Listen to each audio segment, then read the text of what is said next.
رحلة البحث عن أفضل تشيبس عراقي.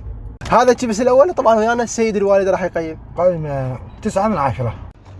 ينوكل شقاقي، طعمه طيب بس ما بيه نكهة جبن قوية، فتقييمه ينوكل. نكهة الأندو هاي شنو هاي؟ ينوكل.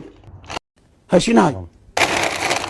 ينوكل. طيب لا بالانجلش نو. هذا كاتبين سو كريسبي، خلينا نشوفه كريسبي ولا لا. مجمد اكثر من الدجاج البرازيلي. ينوكل. شقاق الصراحه يعني فوق التوقعات بس شويه قليل صراحه. شقاقي بس كلش حار، يعني وراه تتصل على دوريات المخلب. شقاقي بس انا بالنسبه لي ما احب الخل، بس نكهه الخل بيه شقاقيه. ونكهته زاهي الوزان مال الليمون. تقريبا بين الشقاقة وينوكل ثلاثة نفس الطعم بس الفرق بالشكل. إذا عندكم استنساخ أو طباعة صور فراسلوا مكتبة فدك، هذا المعرف كود الخصم تشيبس يخصم لكم 5%. وطبعا هذا الشيء يساعدنا انه تستمر هاي الفيديوهات مال التقييم وكذا، لان تعرفون شوية لازم تحرك جيبك فيها.